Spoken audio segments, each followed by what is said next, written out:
Bienvenue à tous, je suis ravie de vous accueillir sur ce podcast qui a pour mission de mettre en avant des héros ordinaires. Les personnes que vous allez entendre ont décidé de se battre chaque instant dans un quotidien bouleversé par une maladie, un accident, un handicap ou une épreuve qui a chamboulé leur vie. Je m'appelle Pauline, je suis sensible depuis toujours aux histoires et parcours de vie atypiques et j'ai décidé qu'il était temps de mettre à profit mon accent chantant pour faire ce que j'aime le plus au monde. Partager et échanger avec des personnes remarquables et inspirantes. J'espère que ces témoignages vous aideront à mieux vivre vos petits et grands pépins. Même si la parole est de plus en plus libérée sur le sujet de la sexualité et du handicap, dans les faits, peu de choses sont mises en place pour faciliter l'accès à une vie affective et sexuelle de personnes en situation de handicap qui en ressentent le besoin. Quels sont les freins et les croyances à ce sujet ? Quelles sont les solutions à mettre en place ? Quels sont les avantages et les inconvénients de faire appel à un accompagnant sexuel ? Quel est l'impact de la sexualité sur la confiance en soi ? C'est quelques-uns des sujets abordés lors de notre conversation avec mon invitée, Laetitia Rebord. Père aidante en santé sexuelle et accompagnante vers l'autodétermination des personnes en situation de handicap, Laetitia se sert de son expérience personnelle et de son expertise pour aider les personnes en situation de handicap à accéder plus facilement à une vie sexuelle et affective, mais aussi de façon plus générale à prendre le pouvoir de leur vie. Elle exerce toutes ces activités au sein de son entreprise Sexpert. Si vous souhaitez en savoir plus, rendez-vous sur son site internet sexpert.fr, sexpair.fr. Mais je n'en dis pas plus, je vous laisse découvrir ma conversation avec Laetitia Rebord. Bonjour Laetitia, merci infiniment d'avoir accepté de participer au podcast. Nous allons aborder les sujets de l'autodétermination et de la sexualité des personnes handicapées, deux thèmes que je n'ai encore jamais abordés sur le podcast, donc j'ai plein de questions pour toi. Et je vais d'ailleurs crever l'abcès tout de suite en te posant ma première question. Est-ce que selon toi, tout le monde peut avoir accès à une sexualité, que l'on ait un handicap mental, physique ou les deux ? Un handicap plus ou moins lourd, est-ce que pour toi, c'est possible ? Évidemment, ça me semble une question évidente. À partir du moment où on est en situation de handicap ou pas, on est humain et tout humain peut avoir accès à une vie affective et sexuelle, ça se résume à ça. Avant de poursuivre, pour ceux qui ne te connaissent pas, est-ce que tu pourrais te présenter ? Je suis Laetitia Rebord, j'ai 40 ans, je suis père aidante en santé sexuelle, formatrice, conférencière et je suis aussi coach pour l'autodétermination et l'empowerment des personnes en situation de handicap. Et j'ai créé mon entreprise Sexpert il y a maintenant un peu plus d'1 an et je vis en Alsace. À côté de ça, je suis donc atteinte d'une amyotrophie spinale. C'est une maladie génétique qui me paralyse donc quasi entièrement. Ça ne touche pas ma sensibilité sensorielle, c'est important de le préciser. Voilà, et je suis mariée depuis 6 mois, en couple depuis 6 ans. Voilà, rapidement. Mais félicitations pour ton mariage. Afin d'encore mieux te connaître, j'ai préparé un petit tirage au sort pour choisir une question au hasard à te poser. Est-ce que tu peux me donner un nombre entre 1 et 4 ? 3. 3. Alors, la question 3 est: quel est ton talent caché ? Caché. J'écris beaucoup. Je suis en train de préparer, j'aimerais dans quelques années publier mon livre, et ça, pas tout le monde le sait encore. Donc, on va dire l'écriture est peut-être un talent caché. Voilà. D'accord. Alors, j'ai découvert ton travail en tombant sur ta conférence TEDx que tu as faite il y a quelques années maintenant. Et j'aimerais, si tu le veux bien, citer un court passage de ton intervention et en discuter avec toi. Alors, la voici. Je suis née, je respire, j'existe, donc je suis comme vous, j'ai les mêmes besoins, les mêmes attentes, j'ai les mêmes risques à prendre, les mêmes déceptions à connaître, mais surtout, j'ai les mêmes bonheurs à vivre. Qu'est-ce que ce passage t'évoque ? Donc, ce passage, il est à la fin de mon TEDx. En fait, il résume surtout qu'on soit en situation de handicap ou pas, on a le droit et les libertés de connaître absolument tout ce qui concerne la vie affective et sexuelle, et pas aussi bien les choses positives que les choses négatives. Voilà, je disais ça, voilà, pour vraiment renforcer le fait que c'est pas parce qu'on est en situation de handicap qu'on ne peut pas vivre tout cela, qu'on doit être trop protégé ou pas, et qu'on doit être considéré comme tout être humain. Alors, revenons au sujet principal, tu l'as évoqué dans ta présentation, et j'aimerais, s'il te plaît, est-ce que tu peux nous expliquer 2 termes qui, à mon avis, sont un peu flous, en tout cas dans ma tête. Qu'est-ce que la pérédance et qu'est-ce que l'empowerment ou l'autodétermination? Alors, la pérédance, c'est vraiment se servir de ces savoirs expérientiels pour en créer, on va dire, une activité, mais une activité qui soit destinée vraiment donc à nos pairs. Donc moi, c'est les personnes en situation de handicap.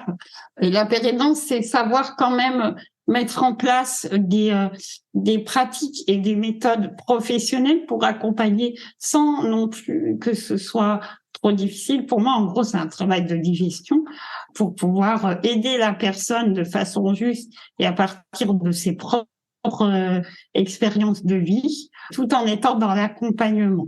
Voilà, donc la pérédance, c'est ça, mais la pérédance, elle peut aussi, par exemple, personnellement, moi, je forme des professionnels qui sont eux-mêmes pas forcément concernés directement par le handicap, mais c'est toujours dans l'objectif principal d'aider à la fin mes pairs. Voilà, donc c'est pour ça que je peux accompagner directement ou indirectement mes pairs. Donc la pérédance, c'est ça. Et après l'empowerment, alors l'empowerment, c'est un terme anglais qui regroupe cette notion de pouvoir et de pouvoir d'agir sur retrouver ses facultés de décision. Et donc ça va avec l'autodétermination qu'on entend aussi très souvent en ce moment, pouvoir décider par soi-même que l'on ait un handicap ou pas, que l'on soit accompagné ou pas. Voilà. Et j'ai une petite question annexe qui me vient. Quelle est la différence entre la pérédance et le rôle de patient expert, par exemple? Est-ce que déjà, il y a une différence? Alors, en fait, le patient expert est un domaine de la pérédance. En fait, la pérédance, c'est très global et ça peut prendre en compte de nombreux types d'interventions différentes. Donc, le patient expert, il va vraiment se concentrer sur une pathologie en particulier, peut-être un peu plus du point de vue médical, mais la pérédance, ça peut être sur plein d'autres domaines aussi. Ouais. D'accord. Alors, si tu veux bien, j'aimerais bien aborder un peu plus le sujet de la sexualité. À ton avis, quels sont les freins principaux des personnes en situation de handicap pour accéder à la vie affective et sexuelle? Alors, les freins, il y en a énormément, mais on va dire qu'on peut les regrouper. Il y a d'abord des obstacles en termes de société. Donc, les freins que je vois principalement, c'est le validisme qui est une oppression, un système d'oppression qui veut que les personnes valides et en bonne santé soient la norme et du coup supérieures aux personnes en situation de handicap. Donc ça, c'est systémique et sociétal. Ensuite, on a tout ce qui est barrière structurelle.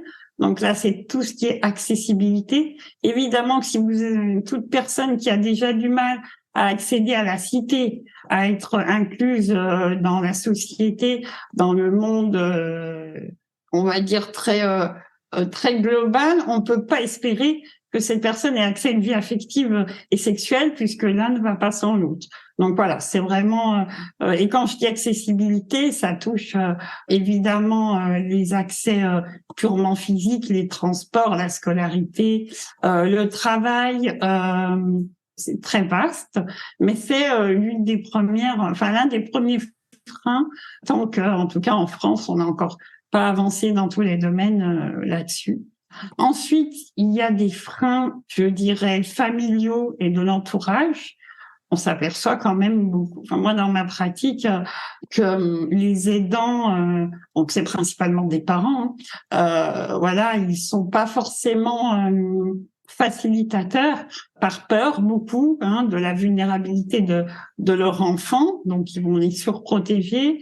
Et après s'instaurent donc des jeux de pouvoir un petit peu compliqués dont il est difficile de se défaire par la suite.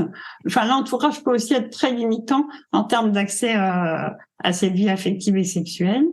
Et puis enfin, il y a les barrières institutionnelles. Donc là, c'est vraiment pour les personnes qui sont en établissement.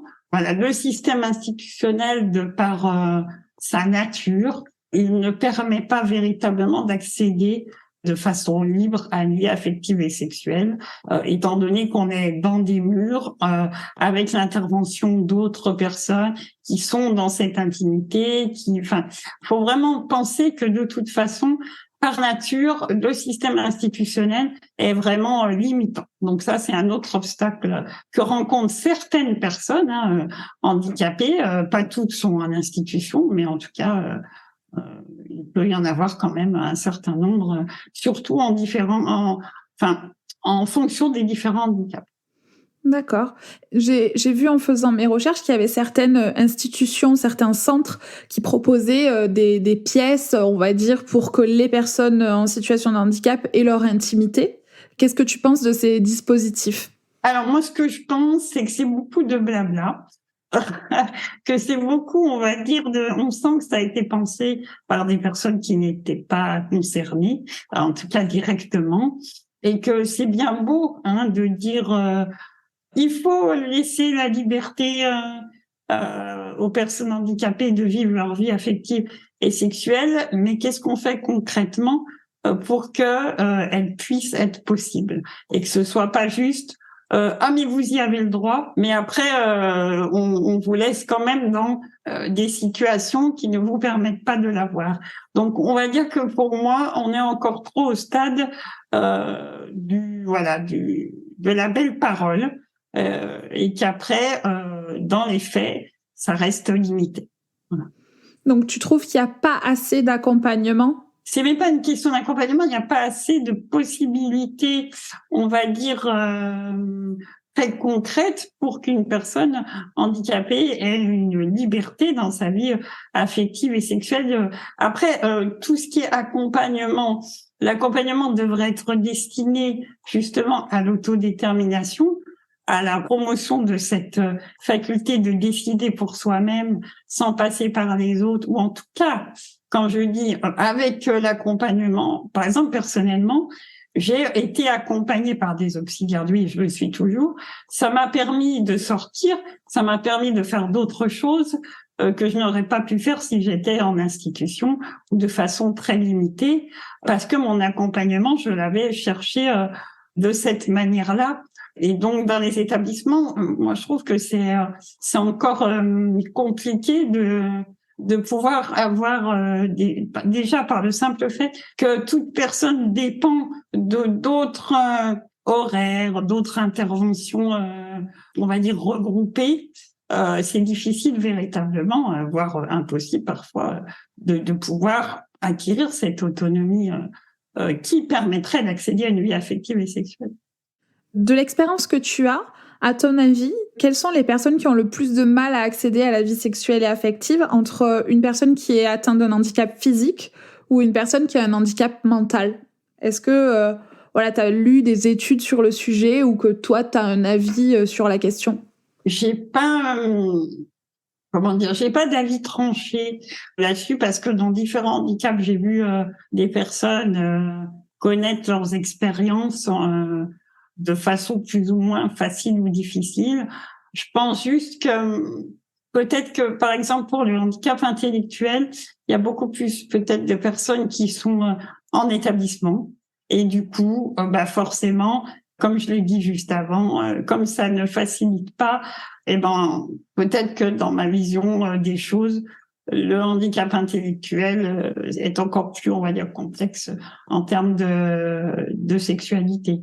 Mais plus par rapport, justement, à cet environnement autour que par le handicap lui-même. Voilà. Donc, tu as beaucoup parlé de l'environnement et de l'importance des parents. dans cette situation. Tu vas me dire si tu es d'accord avec moi, mais je trouve que la société évite un peu le sujet de la sexualité et du handicap. On est un peu dans le déni que les personnes handicapées peuvent aussi avoir une vie sexuelle et affective. Et j'aimerais donc savoir si toi aussi tu as grandi avec ces préjugés. Est-ce que ça a toujours été une évidence pour toi d'avoir un jour une sexualité et plus largement une vie de couple, où il a fallu un petit peu déconstruire des pensées limitantes que tu pouvais avoir? Oui, depuis moi toute petite, je pense que mes parents n'ont jamais cru à la possibilité que je puisse un jour connaître une vie affective et sexuelle. Alors c'est sûr que ils ont déjà certainement vieilli en pensant que j'allais pas vivre longtemps. Donc forcément, ça n'a pas aidé pour imaginer une quelconque perspective là-dedans. Mais en tout cas, c'est vrai que ça m'a personnellement, de façon inconsciente, certainement pas préparée, on va dire, à l'accueil de cette éventualité dans ma vie. Donc, alors je dirais pas que le sujet il est tabou, parce que je pense qu'on en est sorti du tabou. On en parle quand même pas mal. Enfin, moi, je trouve que voilà, handicap sexualité, c'est quand même quelque chose qui revient sur le tapis. Alors après, ça veut pas dire que dans les familles, ce soit si simple d'en parler, mais en tout cas, je pense plus que ce soit véritablement un tabou. Maintenant, là où ça pêche, c'est comment on va vraiment le permettre au-delà des simples paroles. Voilà. Après plusieurs années d'attente, tu as rencontré un homme et découvert la joie d'une relation sexuelle et d'une relation amoureuse. Avec le recul que tu as aujourd'hui, qu'est-ce que ça a changé pour toi? Ça a tout changé. Ça a tout changé. Je crois que souvent je dis que à partir du moment où j'ai compris que je pouvais rendre un homme heureux, ça a été ma deuxième naissance, en fait. C'était une manière pour moi de vivre ce que j'avais toujours voulu, qui m'avait été refusé pendant très longtemps. J'ai eu beaucoup de rejets.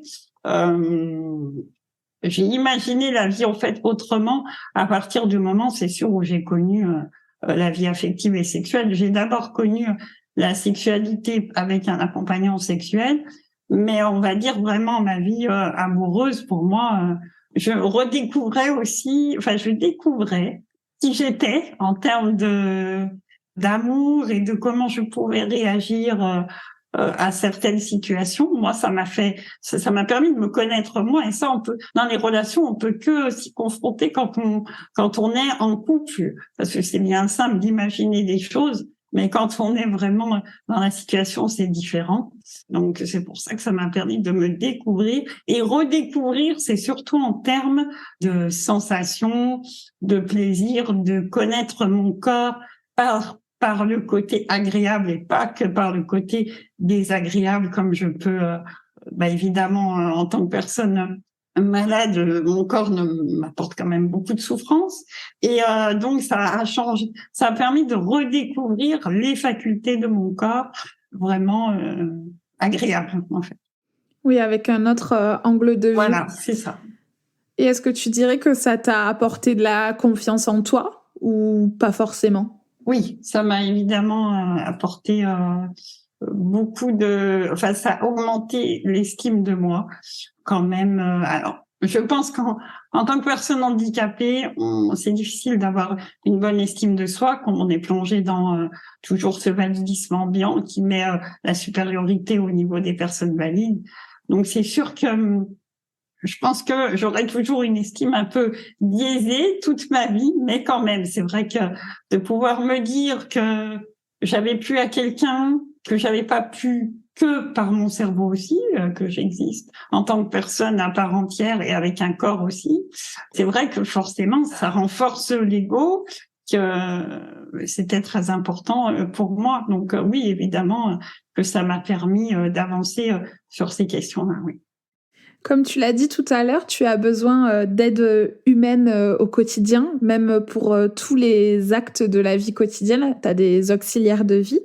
Alors, il y a une question que je me pose, c'est comment on gère la présence d'une tierce personne dans l'intimité d'un couple, en fait, et pas forcément l'intimité qu'au niveau sexuel, mais aussi une relation de couple en général.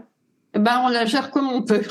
C'est loin d'être facile. Voilà, on fait Ouais. Moi, souvent, je me dis que de toute façon, j'ai pas trop le choix. Que évidemment, mes auxiliaires de vie, souvent, enfin, elles sont là pour ma survie. Donc, en gros, c'est soit je meurs et j'en ai pas, soit j'en ai et je vis. Mais je n'aimerais pas qu'elles soient dans ma vie. Je ne sais pas comment le dire. Voilà, c'est pas un souhait choisi.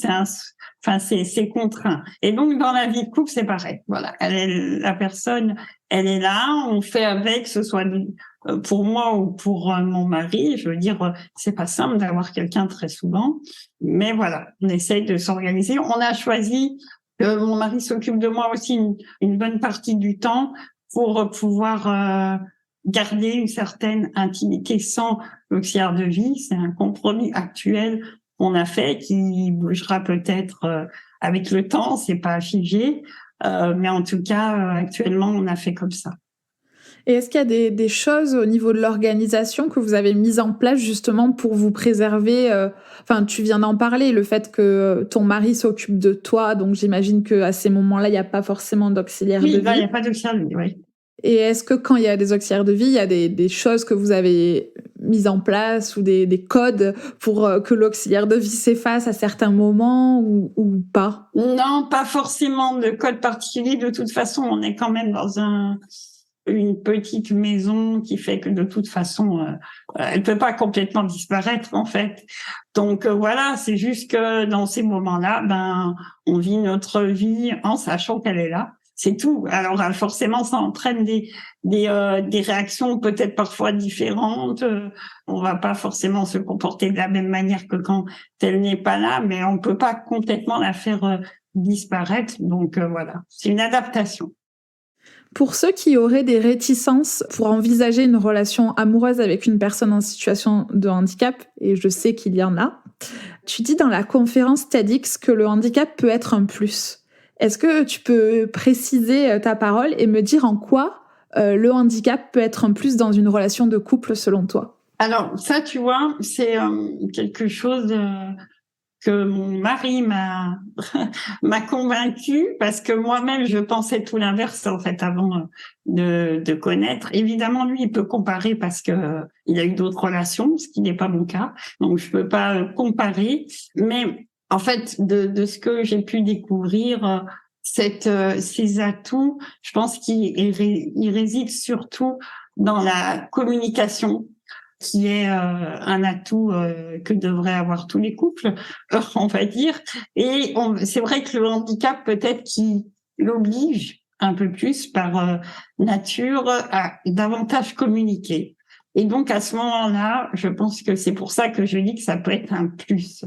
Alors, là, c'est vraiment de façon globale en termes de communication. Mais par exemple, pour te donner un exemple très précis, étant donné que mon mari il s'occupe de moi, bah, quand on se dispute, nous, ça peut pas durer 2 jours. Tu vois ce que je veux dire? Non, mais voilà, moi, je connais beaucoup de couples, voilà, ils se disputent, après, ils se font la gueule pendant 2 jours, ils se parlent pas, ils ont pas besoin de se parler. Tu vois ce que je veux dire? Ils font leur vie, voilà. Et ça, tu vois, eh ben, c'est pas possible dans notre cas. Parce que ça va générer, enfin, tu imagines bien le malaise que ça va être quand on doit, voilà, on dépend de moi quand je dépends de lui ou que lui s'occupe de moi.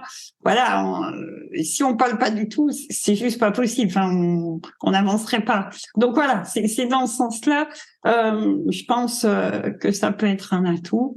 Après, bon, il y en a plein d'autres dont mon mari serait même peut-être plus à même de décrire que moi, mais voilà, c'est cette capacité à la communication qui est importante. Ouais. D'accord. Est-ce que tu as quelques conseils à donner à des personnes en situation de handicap qui souhaitent faire des rencontres? Question subsidiaire, que penses-tu des sites de rencontres? Je pense que les personnes handicapées qui pensent que c'est impossible, je les comprends parce que bah, c'est ce qu'on leur a dit depuis très longtemps. Après, je pense qu'il faut s'ouvrir aux autres, à la relation, pas uniquement se focaliser sur ces, on va dire, sur ses limitations et ses particularités, mais sur tout ce qui peut aller bien aussi et sur toutes nos forces qu'on peut avoir dans la vie. Le handicap, c'est une particularité, mais c'est tout. Ça ne nous enlève pas notre personnalité. Moi, mon handicap, évidemment, qui fait partie de ma vie, qui fait partie de moi, mais je ne suis pas que ce handicap. Donc voilà. Et puis bon, pour revenir au site de rencontre. Alors, dans l'ensemble, je dirais que j'en ai pas une super expérience, donc j'ai pas vraiment rencontré de personnes intéressantes particulièrement par les sites de rencontres. Par contre, je trouve que ça peut être un excellent outil pour ouvrir le champ des possibilités, ça c'est vrai. Moi, par contre, je suis plutôt contre ces fameux sites de rencontres spécialisés, c'est-à-dire destinés aux personnes en situation de handicap. Je trouve que c'est très ghettoisant, c'est très stigmatisant. Ça fait que renforcer cette bulle que vous êtes différent, donc vous avez un site de rencontre. Et puis, il faut quand même pas se leurrer. Sur ces sites, il y a très peu de personnes valides, voire quasiment aucune. Et du coup, soit on se rend compte entre personnes handicapées, ok, il y en a, ça peut être leur choix et je le respecte tout à fait. Mais en tout cas, pour moi, c'est que renforcer cette stigmatisation. Ouais. D'accord. Est-ce que tu connais des aides techniques ou des adaptations possibles pour pour faciliter la sexualité des personnes en situation de handicap? Ouais, j'en connais. Alors bon, il y en a énormément. Je saurais pas toutes les résumer ici. J'en connais certaines. Après, il faut savoir qu'une aide, on va dire un sextoy adapté, ça peut convenir à certains types de handicap et pas à d'autres. C'est quand même très personnel. Personnellement, par exemple, moi, si j'ai pas l'intervention de quelqu'un, le sextoy, je pourrais pas m'en servir toute seule. Donc, du coup, de toute façon, moi, ça nécessiterait l'intervention de l'autre. Donc, c'est vrai qu'il faut voir par rapport à ce qui existe. Il y a certains produits qui peuvent faciliter les mouvements quand il y en a encore. Bon, voilà, tout est une question d'adaptation par rapport à certaines choses et de types de handicap. Mais il y a des choses qui existent. Oui, ça existe, ouais. Ok. Et tu sais où on peut se renseigner pour savoir ça, ou c'est un peu comme pour tout, il faut chercher Il faut chercher. C'est sûr, par exemple, si tu arrives dans un sex shop et tu dis je veux un sextoy adapté, malheureusement, on n'en est pas encore là et on ne trouvera pas de cette façon. Non, après, il faut chercher plus sur les réseaux de façon spécifique. Il faut un peu chercher, c'est sûr. Ouais. D'accord. À qui peut-on demander en France si on a besoin d'aide pour accéder à une vie sexuelle ou affective, que l'on soit seul ou en couple? Alors, il n'y a pas faut savoir que la sexualité, je reviens un peu là-dessus, c'est pas un droit créant, donc c'est pas un droit opposable. En gros, on peut pas faire un procès parce qu'on n'a pas de sexualité. Donc, la sexualité, c'est une liberté.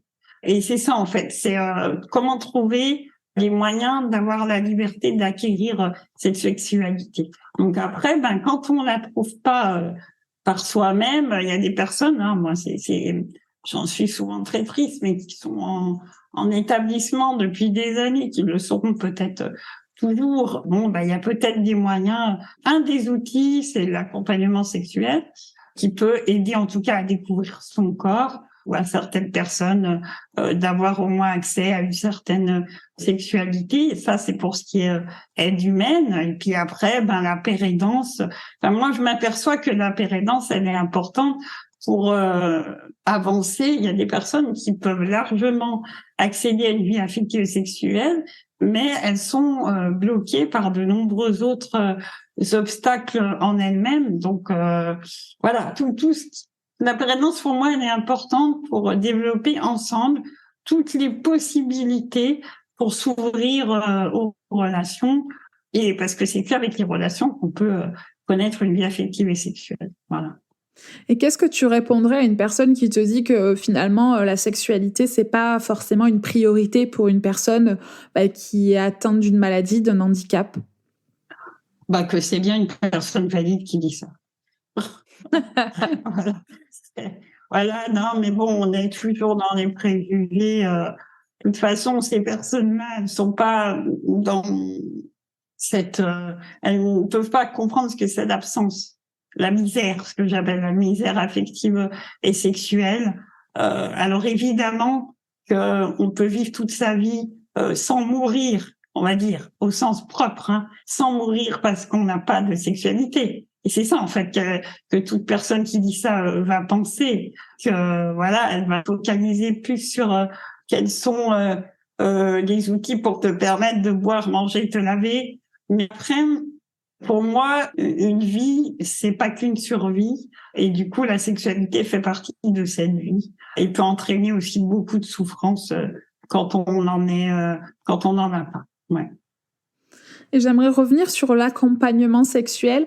Est-ce que pour ceux qui n'ont jamais entendu ce terme, est-ce que tu peux un peu préciser ce que c'est exactement et peut-être partager un petit peu ton expérience personnelle, j'allais dire professionnelle, non, ton expérience personnelle à ce sujet? Alors, l'accompagnement sexuel, ce sont des personnes qui sont là pour accompagner donc la découverte du corps, de la sensualité et de la sexualité, que ce soit par alors pour certains, ce sera de simples caresses et massages, et ça peut aller donc jusqu'à l'acte, on va dire dit complet, bien qu'il est difficile à évaluer, mais en tout cas, je veux dire, c'est un accompagnement pour découvrir les plaisirs du corps, donc qui est donné par une personne, alors formée ou pas. En France, il faut savoir qu'il y a une association, la PAS, qui forme des accompagnants sexuels.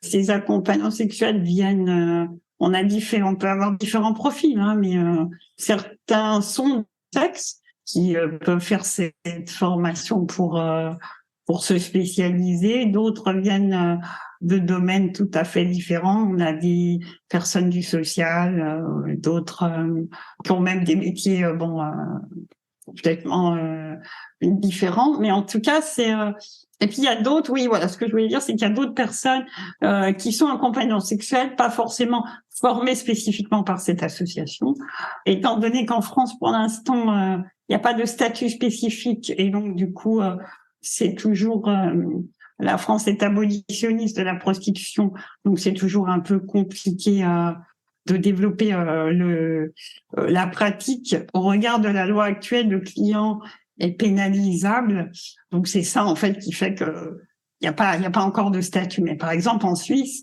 où il y a des statuts, bah ça c'est un peu plus développé, c'est un peu moins caché.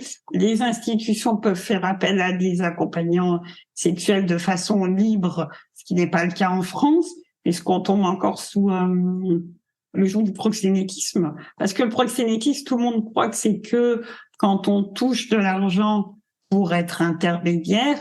Or, c'est pas que ça. Même le fait de gratuitement de mettre en contact ou d'être l'intermédiaire entre une personne demandeuse et un accompagnant sexuel, eh ben on est déjà proxénète. On est proxénète bénévole, mais on est proxénète. Donc voilà, c'est ça en fait la situation actuelle. Donc ça, c'était pour faire un point sur l'accompagnement sexuel. Ça peut être aussi pour certains couples qui sont en situation de handicap, tous les deux, et qui ont besoin d'aide aussi physique pour pouvoir avoir une vie sexuelle ensemble.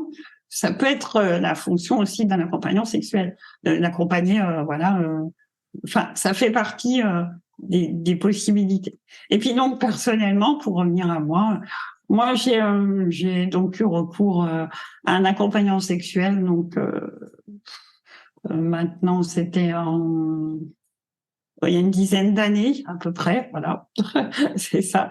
Tout simplement parce que voilà, je pense que j'avais terriblement besoin de connaître mon corps, de connaître les plaisirs, que je voyais que ça marchait pas, on va dire, de façon naturelle, que j'avais beaucoup de rejets et que ça entraînait des gros blocages aussi personnels. Et du coup, voilà, j'ai fait appel à un accompagnant sexuel qui était formé donc par la PAS, mais qui était escorte à la base. Donc, ça a été comment je peux résumer ça rapidement? Ça a plutôt été une bonne ou une mauvaise expérience dans ton cas personnel, puisqu'a priori, si j'ai bien compris, tu es quand même plutôt favorable à l'accompagnement sexuel. Mais est-ce que pour toi, ça a été quelque chose d'utile et de bénéfique ou pas forcément? Alors, moi maintenant, avec le recul, je suis capable de dire que oui, ça a été utile.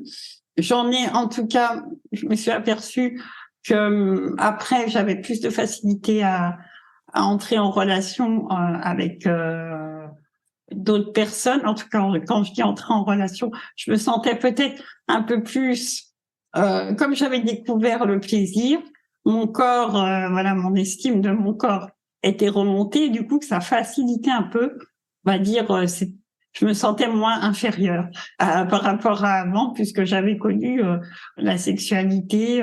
Donc ça, voilà, ça a remis à niveau un peu le rapport que j'avais aux autres aussi, aux autres femmes aussi. Voilà, c'était important pour moi.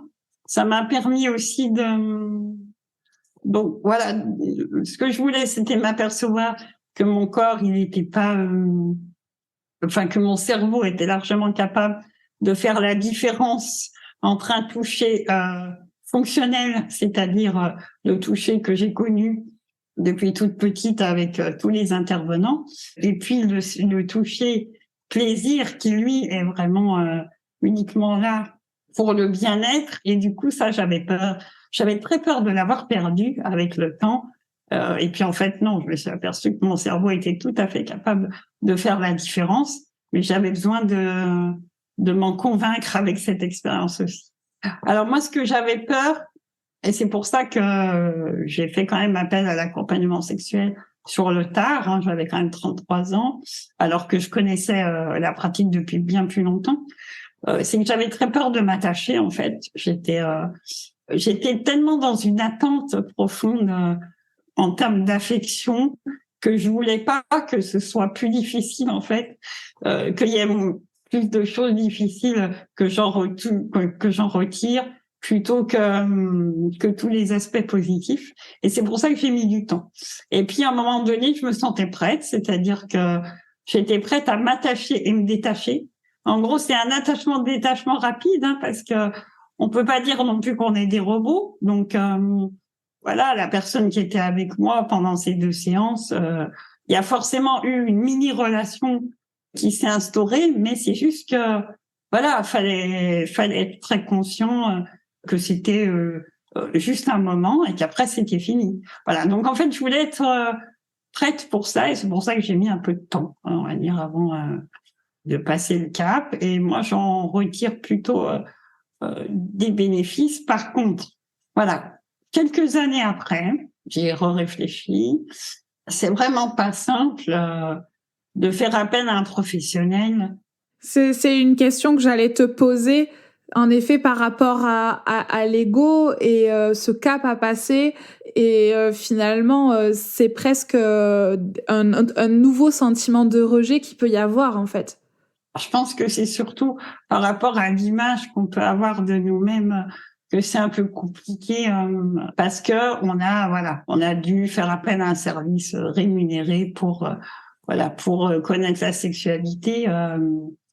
C'est sûr que ça c'est pas simple. Et ça c'est peut-être là où je dirais attention quand on fait appel à l'accompagnement sexuel, faut y penser ça. Il faut pas forcément se jeter en disant que c'est tout beau, tout rose. Non, pas forcément. Ça peut être aussi complexe par rapport à cette propre vision de soi.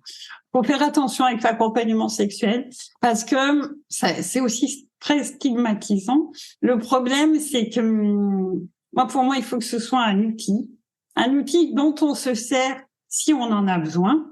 Et moi, ce que je m'aperçois dans les discussions, c'est que dès qu'on parle de personnes handicapées et de sexualité, la première chose qui va venir, c'est « Ah, mais vous, de toute façon, vous avez l'accompagnement sexuel, vous n'avez pas à vous plaindre, entre guillemets. » Tu vois, et on va pas chercher l'ensemble des personnes valides, étant donné qu'elle a tendance à rejeter toute éventualité de connaître une vie sexuelle avec une personne handicapée, va systématiquement basculer dans cette proposition d'accompagnement sexuel. Donc, c'est là où c'est dangereux, où faut le considérer, cette pratique, faut la considérer comme utile dans certains cas et comme un outil qui peut faciliter certaines personnes. Mais il faut pas que ça rentre dans le champ du systématique associé au handicap. Parce que là, on tombe à nouveau dans le stigmatisant et c'est pas bon, voilà, pour toute la société. Ouais. Oui, c'est pas si facile que ça, en fait, hein, de faire appel à un accompagnement sexuel. Et est-ce que toi, tu as regretté de ne pas l'avoir fait avant? Non, j'ai pas regretté de pas l'avoir fait avant. Non, j'avais vraiment besoin de temps. Et je pense que j'étais tout à fait prête après et que si je l'avais fait avant, ça aurait pu me faire beaucoup de mal. Donc, non, je regrette pas d'avoir attendu. Ouais. Et je crois savoir que quelques années après, peut-être 2 ou 3 ans, tu as rencontré ton mari. Oui. Est-ce que tu penses que c'est un hasard? Est-ce que peut-être le fait que tu te découvres mieux et que tu te sentes peut-être plus légitime ou que tu aies une estime de toi qui était mieux, ça a déclenché, tu penses, une rencontre? Alors c'est possible, je serai jamais sûre à 100%. En tout cas, ce que je peux te dire, c'est que au moment où on s'est rencontrés, c'est pas une période où je cherchais. En fait, j'étais pas du tout dans la recherche de quelqu'un, et c'est ce qui peut-être a fait que c'était possible parce que j'étais pas dans une attente absolue, voilà, d'une relation et qui m'a juste apprécié, pour qui j'étais. En plus, j'étais dans une formation et du coup, on s'est rencontrés où là, j'affichais l'une de mes forces. Hein, donc, du coup, c'est vrai que, voilà, évidemment que peut-être que j'étais prête à accueillir la relation parce que j'avais connu l'accompagnement sexuel, c'est sûr. Mais après, je ne dirais pas que c'est ça qui a déclenché forcément quelque chose. Hein. C'est un ensemble. Et est-ce que tu avais on parle souvent chacun de nos premières fois, tout ça. Est-ce que toi, tu avais des appréhensions, des peurs par rapport à ça? Oui, évidemment, des appréhensions. Je pense que on en a toutes en termes de première fois. Après, je pense que j'avais avancé sur pas mal de questionnements, mais c'est vrai que ma première peur, c'était vraiment pas personnellement ce que j'allais ressentir. Comme j'avais découvert un peu la sexualité, ça me faisait pas vraiment peur. Par contre, c'était plus dans est-ce que je vais arriver à satisfaire l'autre en termes de sexualité. Et c'est ça qui était compliqué pour moi. Je savais pas comment j'allais faire pour satisfaire quelqu'un avec mes limites, dues au handicap. C'était ça, ma première crainte, ouais.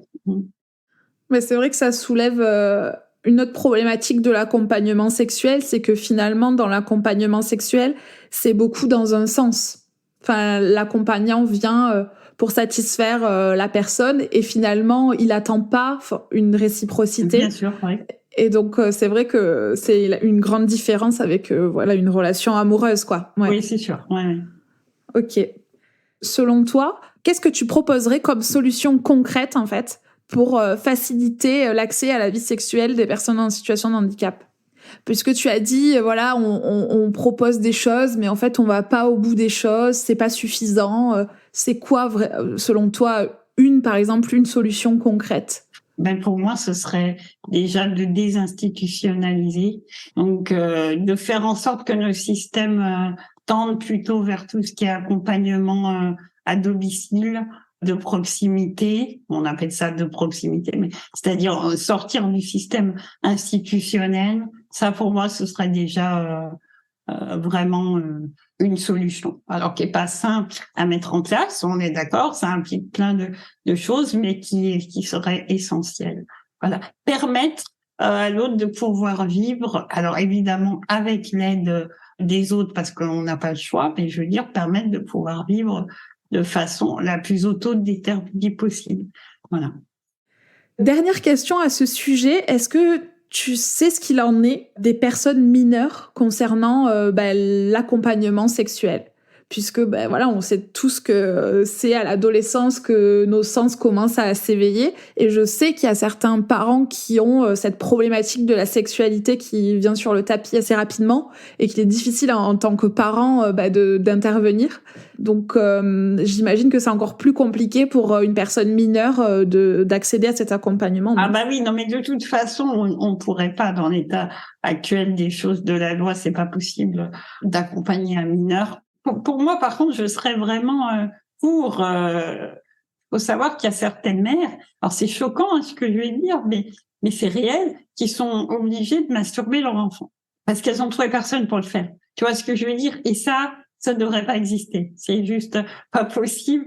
Et donc, pour moi, oui, moi, des fois, même déjà à l'adolescence, ce serait pertinent d'avoir quelqu'un qui puisse accompagner dans cette sexualité naissante. Mais c'est sûr que je vois pas, déjà qu'on a du mal pour quelqu'un qui est majeur, alors pour un mineur, c'est sûr que c'est beaucoup trop compliqué. Ouais. Oui, là, on parle plutôt dans le champ de quelque chose de thérapeutique et même physiologique. Est-ce que tu penses que ça devrait être le rôle d'infirmière ou d'auxiliaire de vie, alors, à ce moment-là? Non, pas du tout. Pour moi, ça n'a rien à voir avec l'accompagnement, justement, de survie. Et puis, il faut pas oublier que les gens qui s'occupent d'une personne, ils sont là dans des moments très intimes et qu'on peut pas demander ça et après continuer à vivre tranquillement avec elle à côté. C'est vraiment des champs complètement différents, donc c'est pas possible. Non, on peut pas demander ça aux soignants généraux, on va dire. Ouais. Bon, Laetitia, on arrive aux questions de la fin. J'espère que tu as encore un peu de salive et de patience. Si tu avais une baguette magique, qu'est-ce que tu aurais envie de dire à la Laetitia qui a attendu 35 ans pour rencontrer l'amour? Ouais, alors si j'aurais pu me parler, je me serais dit ne t'écoute pas. C'est surprenant, la plupart des personnes disent « écoute-toi plus ». Non, moi j'aurais dit ne t'écoute pas parce que tu te dis beaucoup trop de conneries. Donc, ouais, non, je pense que j'ai eu un fonctionnement extrêmement limitant et du coup j'avais tendance vraiment à penser que rien n'allait être possible. Et du coup, voilà, c'est venu quand même avec le temps. Donc, ouais, je me dirais peut-être ça. Ou alors, écoute-toi moins. Enfin, voilà, c'était ça. Se libérer des pensées limitantes plus tôt, quoi. Oui, c'est sûr. Ouais. Est-ce que tu as un livre, un podcast, un film ou une musique dont tu as envie de nous parler? Je réfléchis, j'en ai tellement des livres, c'est compliqué. Non, je voudrais parler du livre de la personne qui a pour moi été une sorte de modèle dans la vie affective et sexuelle, c'est Marcel Nuss. Il a la même maladie que moi. Il a écrit ce livre que je me rappelle, qui s'appelle « Je veux faire l'amour » et qui reprenait, bon, évidemment, ce qu'est l'accompagnement sexuel et surtout, ça expliquait vraiment les raisons pour lesquelles c'est important de connaître une sexualité et voilà que ça m'a éveillée personnellement au fait que j'avais besoin d'être reconnue sur ce plan-là, que je ne voulais plus être oubliée en tant que femme sexuée et c'était vraiment important pour moi. Donc voilà, c'est ce livre-là, Je veux faire l'amour de Marcel Nuss. Et il a beaucoup milité pour l'accompagnement sexuel et c'est lui qui est à l'origine de l'association La Passe. Oui, c'est ça. Oui. Ok. Est-ce que tu as une citation ou un mantra qui te motive au quotidien? Oui, et d'ailleurs, elle est sur mon bras parce que je l'ai fait tatouer. C'est une citation de Gandhi qui dit que la force ne vient pas d'une capacité physique, mais d'une volonté indomptable. Ok, je vais méditer sur la question. Très belle phrase. Est-ce qu'il y a un sujet dont on n'a pas parlé et que tu aimerais aborder? Non, je vois pas là comme ça. D'accord. En tous les cas, je mettrai dans les notes de l'épisode on a parlé de La Passe, on a parlé de ton site Sexpert. Donc je mettrai tous ces liens dans les notes de l'épisode. De quoi es-tu le plus fière aujourd'hui? Je suis fière de pouvoir dire à tous ceux qui n'ont pas cru que je pouvais rendre un homme heureux. Voilà, ça, j'en suis très fière. Oui, c'est ce que j'ai entendu dans certains de tes témoignages, notamment qu'il y a des personnes qui se permettent de dire tu as de la chance d'avoir rencontré ton mari. Oui. Et tu intervenais en disant, voilà, en fait, lui aussi a de la chance. Et c'est vrai que c'est pas une évidence pour tout le monde. Non, on est vraiment dans une société où de toute façon, on peut pas imaginer qu'on puisse être heureux en couple avec une personne handicapée. Enfin, je crois que dans l'inconscient collectif, c'est pas imaginable. Et du coup, évidemment, quand voilà, on parle de notre couple, voilà, je vais être la personne uniquement qui a eu, je l'entends vraiment. T'as eu beaucoup de chance de le rencontrer. Et moi, j'estime que dans un couple, la chance, elle est mutuelle quand on se rencontre, en tout cas. Et c'est vrai que mon mari l'entendra beaucoup moins dans ce sens-là. Et c'est vrai que ça fait partie d'un validisme qui est bien prégnant dans notre société. Et c'est assez difficile pour moi. Et c'est lourd à porter ça, d'être toujours la tragédie. En fait, je veux être autre chose qu'une tragédie, en fait. Peut-être que tu as déjà répondu à la prochaine question, mais qu'est-ce que tu as envie que l'on retienne de ton témoignage ? J'aimerais qu'on me considère comme tout le monde. Alors, ça paraît bateau, hein, mais je veux dire, voilà, mon handicap, c'est une particularité. Mais je suis tellement d'autres choses. Et quand on me voit, j'ai pas forcément envie qu'on se focalise uniquement sur ce qui va pas, parce qu'évidemment qu'il y a des choses qui vont pas, mais comme chez tout le monde. Et j'ai envie qu'on puisse m'imaginer dans plein d'autres domaines, justement, oui, que je disais avant, que le tragique d'une existence, voilà. Et qu'est-ce que l'on peut te souhaiter pour l'avenir ? De voyager. J'ai envie de voyager. Voilà. Moi, c'est ma prochaine envie, c'est de voyager aux États-Unis. J'aimerais bien partir. Et t'as déjà un peu voyagé jusqu'à présent ? Oui, mais ça reste. J'ai voyagé pas aussi loin. Ouais. En termes de logistique, c'est loin d'être simple. Donc c'est pour ça que oui, j'ai voyagé en Europe, on va dire, mais voilà, pas plus loin. Ok, c'est tout ce que je te souhaite. Je te remercie beaucoup, Laetitia, d'avoir répondu à toutes mes questions avec brio. Merci à toi. Et je te dis à bientôt. À bientôt. Et voilà, cet épisode est terminé. Merci à Laetitia Robord pour sa confiance et merci à vous pour votre écoute. N'hésitez pas à aller voir les notes de l'épisode pour en savoir un peu plus sur Laetitia ou sur l'accompagnement sexuel. Une dernière chose, si vous avez aimé cet épisode et que vous souhaitez me soutenir, n'hésitez pas à laisser un avis sur Apple Podcast ou Spotify ou en parler autour de vous. Cela m'aidera beaucoup à faire connaître Pépin Podcast. Merci et à très vite pour un prochain épisode.